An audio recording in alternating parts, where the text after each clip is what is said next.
안녕하세요. 오늘 저희가 함께 들여다볼 자료는 청취자분께서 보내주신 마태복음 20장입니다. 사실 이 부분을 처음 읽으면 뭐랄까 채널을 잘못 돌린 것처럼 느껴질 수 있어요. 전혀 다른 단편 영화 4편을 연달아 보는 그런 기분이거든요. 네, 맞아요. 이야기들이 툭툭 끊기는 느낌이 들죠. 첫 번째는 그 포도원 주인 이야기인데 1시간 일한 사람이나 온종일 일한 사람이나 똑같은 월급을 줍니다. 솔직히 좀 황당하죠? 그렇죠. 그리고 갑자기 분위기가 싹 바뀌어서 예수가 자기 죽음을 예고하는 아주 무거운 장면이 나오고요. 네, 곧바로 제자들은 누가 더 높은 자리 차지할 거냐 이건 두고 신경전을 벌입니다. 아이러니하죠. 마지막엔 길가에 눈먼 사람들을 고쳐주는 기적으로 끝나고요. 네, 정말 각기 다른 이야기처럼 보입니다. 그래서 오늘 저희의 미션은 이겁니다. 이 따로 노는 것 같은 4개의 퍼즐 조각이 과연 하나의 그림을 만들 수 있을까? 그리고 그 그림이 우리가 평생 믿어온 공정함, 성공, 노력이라는 가치에 대해 얼마나 도발적인 질문을 던지는지 지금부터 한번 제대로 파고들어 보겠습니다. 자, 그럼 논란의 중심, 포도원 이야기부터 시작해보죠. 상황은 이렇습니다. 어떤 사장님이 새벽 6시에 인력시장에 가서 일당 한 데나리온을 약속하고 사람들을 데려와요. 이게 당시 노동자의 하루치 품삯이죠. 네, 그런데 이 사장님 좀 특이해요. 9시, 12시, 오후 3시에도 계속 나가서 사람들을 더 데려옵니다. 계속해서요? 심지어 마감 1시간 전인 오후 5시에 와서 그냥 서 있던 사람까지 데려와서 일을 시켜요. 그렇죠. 마지막까지 사람을 구하죠. 그리고 정산 시간, 모두에게 똑같이 한 데나리온을 줍니다. 청취자분께서 새벽 6시부터 뙤약 볕에서 일한 사람이라고 한번 생각해 보세요. 어우, 상상만 해도 억울한데요. 마지막에 온 사람이 나랑 똑같은 돈을 받아가는 걸 보면 솔직히 화가 안 날 수 있을까요? 화가 나는 게 당연하죠. 우리는 하루 종일 더위와 싸우며 일했는데 고작 1시간 일한 저 사람들과 똑같이 대우하다니요? 이 불만은 지극히 인간적이고 또 합리적인 반응입니다. 그럼요. 우리가 사는 세상은 철저히 기여한 만큼 보상받는 소위 메리토크라시 원칙 위에 서 있으니까요. 그런데 이 비유를 이해하려면 우리의 공정함이라는 안경을 잠시 벗어야 합니다. 그리고 주인의 의도라는 렌즈로 바꿔 껴야 해요. 잠깐만요. 그래도 이건 좀 심하지 않나요? 이런 시스템이라면 누가 아침 일찍부터 열심히 일하려고 하겠어요. 아, 그 지적. 그냥 오후 5시까지 기다렸다가 1시간만 일하는 게 이득이잖아요.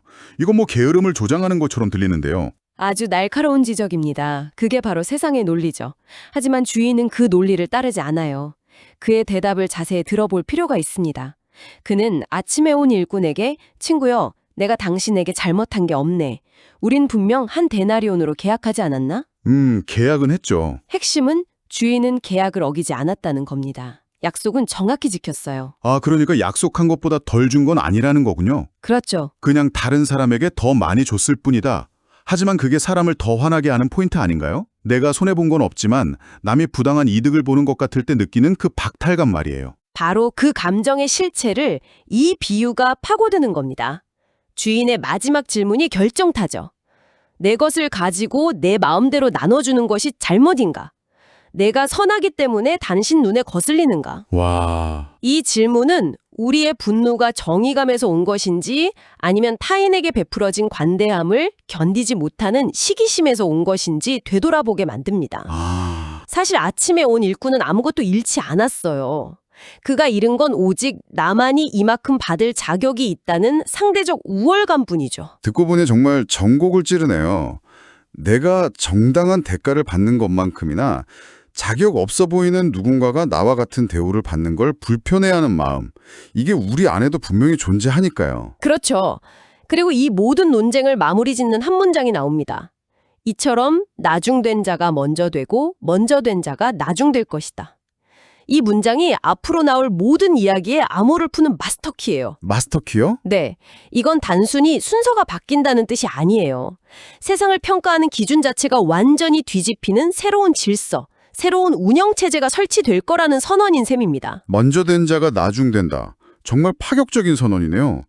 이 정도의 충격적인 가르침을 들었으면 제자들도 뭔가 좀 달라졌을 법한데요. 근데 바로 다음 장면을 보면 이 사람들이 전혀 딴 세상에 살고 있는 것 같아요. 네, 아이러니의 극치죠. 예수가 십자가에 못 박혀 죽고 부활할 것이라는 자신의 가장 중요한 미션을 세 번째로 예고한 직후입니다. 제자들은 슬퍼하거나 그 의미를 물어야 할 타이밍에 야고보와 요한의 어머니가 불쑥 나타나서 청탁을 합니다. 어떤 청탁이죠? 주님의 나라가 서면 제 아들 둘을 각각 주님의 오른쪽과 왼쪽에 앉게 해주세요. 와, 이건 차기 정권의 국무총리, 부총리 자리를 예약하는 것과 똑같은 노골적인 권력 요구죠. 이걸 지켜보던 다른 제자 10명이 분노했다고 나오는데 이 분노가 순수해 보이지는 않아요. 그렇죠. 어떻게 저런 무례한 부탁을 할 수 있지가 아니라 저 자리를 내가 찜했는데 저것들이 선수치네. 이런 느낌이 강하거든요. 정확히 보셨습니다. 그들의 분노는 정의감이 아니라 경쟁심에서 나온 거죠. 방금 전에 나중된 자가 먼저 된다는 새로운 나라의 원리를 들었음에도 그들의 머릿속은 여전히 세상의 피라미드 꼭대기를 향한 욕망으로 가득 차 있었던 겁니다. 누가 더 높은가? 누가 더 인정받는가? 네, 포도원의 첫 일꾼이 가졌던 그 마음과 똑같은 마음이죠. 바로 그 순간 예수가 제자들을 불러 모아서 우리가 아는 리더십의 개념을 180도 뒤집어 버립니다. 네. 세상 통치자들은 사람들을 힘으로 누르고 고관들은 권세를 부린다.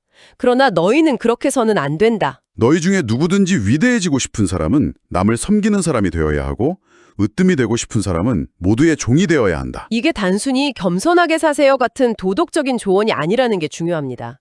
이건 권력의 작동 방식을 완전히 재정의하는 선언이에요. 재정이요? 네. 세상의 권력은 아래를 향해 군림하지만 새로운 나라의 권력은 아래를 향해 섬기는 데서 나온다는 겁니다. 힘은 남을 지배하기 위해서가 아니라 남을 돕기 위해 주어진다는 거죠. 피라미드를 거꾸로 뒤집어 놓은 거예요. 가장 아래에 있는 사람이 사실은 가장 넓은 기반을 가진 가장 중요한 사람이라는 뜻이니까요. 그리고 그 가르침에 활용점정을 찢는 말이 이어지죠. 네. 인자가 온 것은 섬김을 받으러 온 것이 아니라 도리어 섬기려 왔고 많은 사람을 위해 자기 목숨을 대속물로 주려고 온 것이다. 와, 이 한 문장에 앞선 포도원 이야기가 완벽하게 오버랩되네요. 그렇죠. 포도원 주인이 자격 없는 오후 5시의 일꾼에게 베풀었던 그 이해할 수 없는 관대함, 그것의 최종 버전이 바로 이것입니다. 가장 높은 존재, 즉 가장 먼저 된 자가 자신의 목숨을 내어줌으로써 가장 낮은 자들을 구원하는 섬김. 이것이야말로 나중된 자가 먼저 된다는 원리가 어떻게 현실에서 구현되는지를 보여주는 가장 극적인 그림입니다. 위대함은 자리를 차지하는 게 아니라 다른 사람을 위해 기꺼이 자신의 자리를 내어주는 데 있다는 것을 몸소 보여준 셈이죠. 지금까지는 비유와 가르침, 즉 이론편이었다면 이제 마지막 이야기는 실전편 같습니다. 네, 맞아요. 이 모든 원리가 실제 상황에서 어떻게 적용되는지 보여주는 생생한 로드무비 같아요. 예수가 여리고를 떠날 때 수많은 인파가 그를 따릅니다. 그때 길가에 앉아있던 눈먼 사람 2명이 군중 속에서 소리를 지르기 시작해요. 주님, 다윗의 자손이여, 우리를 불쌍히 여겨주십시오. 네, 여기서 아주 흥미로운 디테일이 나옵니다. 바로 무리, 즉 군중의 반응이에요. 그들은 이 눈먼 사람들을 꾸짖으면서 조용히 하라고 소리칩니다. 잠잠히 하라고. 네. 생각해보면 이 눈먼 사람들은 당시 사회에서 가장 소외된 계층, 말 그대로 나중된 자의 상징 같은 존재들입니다. 그렇죠. 세상의 시선은 그들의 절박한 외침을 그저 소음으로 취급하고 억누르려 한 거죠. 중요한 문 행차하시는데 방해된다는 식이었을 겁니다. 제자들이 높은 자리에만 관심이 있었던 것처럼 무리들은 중요한 인물의 행차에만 관심이 있었군요. 길가에 소외된 사람들은 그들의 안중이 없었고요. 바로 그겁니다. 하지만 예수는 정반대로 행동하죠. 그 시끄러운 외침 속에서 가던 길을 멈춰섭니다. 그리고 그들을 불러요. 그리고 이어지는 예수의 행동이 정말 중요합니다. 그는 다짜고짜 내가 너희 눈을 뜨게 해주겠다고 선포하지 않아요. 그럼 뭐라고 하죠? 먼저 그들의 의사를 묻습니다. 내가 너희에게 무엇을 해주기를 원하느냐? 이 질문 하나에 앞서 말한 섬김의 본질이 담겨 있습니다. 그들을 단순히 도움을 받아야 할 불쌍한 대상으로 보는 게 아니라 자신의 필요를 말할 수 있는 인격체로 존중하는 거죠. 최고의 자리를 놓고 다투던 제자들의 모습과 얼마나 대조적입니까? 그러네요. 예수의 위대함은 군중을 휘어잡는 카리스마가 아니라 길가에 이름 없는 한 사람을 위해 걸음을 멈추고 그의 목소리에 귀 기울이는 데서 드러나는 겁니다. 주님, 우리가 눈을 뜨기 원합니다. 그들의 소박한 소원이 이루어지고 그들은 눈을 뜨게 되죠. 그런데 이 장면, 단순히 눈을 떴다는 것 이상의 의미가 있는 것 같아요. 맞습니다. 여기서 우리는 두 가지 종류의 봄을 생각해야 합니다. 두 가지요? 육체적으로 눈을 뜬 건 이 두 사람이지만 영적으로 진짜 본 사람은 누구였을까요? 한번 생각해 보세요.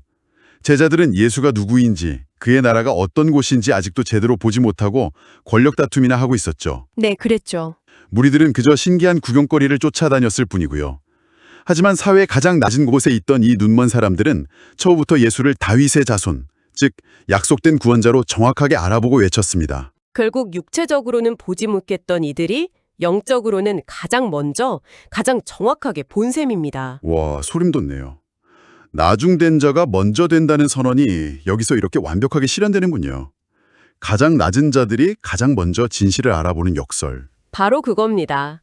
이 치유 사건은 단순한 기적이 아니라 마태복음 20장 전체의 주제를 요약하고 증명하는 클라이맥스인 셈이죠. 오늘 우리는 마태복음 20장을 따라가면서 품삯에 대한 불평으로 시작해 권력 다툼을 거쳐 길 위에서의 치유까지 함께했습니다. 네. 처음엔 제각각이 둔 이야기들이었는데 이렇게 꿰어놓고 보니 이 전체를 관통하는 하나의 거대한 메시지가 선명하게 드러나는 것 같습니다. 네, 바로 세상의 성공 공식과 가치 체계를 완전히 뒤집어 엎는 새로운 나라의 논리입니다. 노력한 만큼, 기여한 만큼 보상받아야 공정하고 더 높은 자리에 오르고 더 많은 영향력을 갖는 것이 성공이라고 믿는 우리에게 이 이야기들은 계속해서 불편한 질문을 던집니다. 어떤 질문이죠? 진짜 위대한 사람은 섬기는 사람이고 가장 자격 없어 보이는 나중된 사람이 가장 먼저 환대받는 나라가 있다고 말이죠. 결국 포도원 주인의 관대함, 예수의 섬김, 그리고 문먼자를 향한 긍휼은 모두 한 방향을 가리키고 있네요. 그렇죠. 인간의 자격, 노력, 공로가 기준이 되는 세상이 아니라 베푸는 이의 조건 없는 은혜와 사랑이 기준이 되는 세상.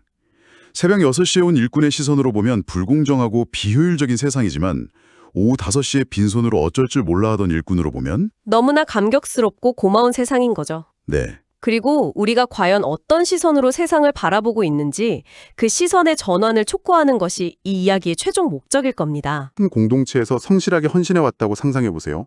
그런데 어느 날 리더가 새로 들어온 지 얼마 안 된 아직 검증되지 않은 사람에게 당신과 똑같은 인정과 책임을 부여하는 것을 보게 됩니다.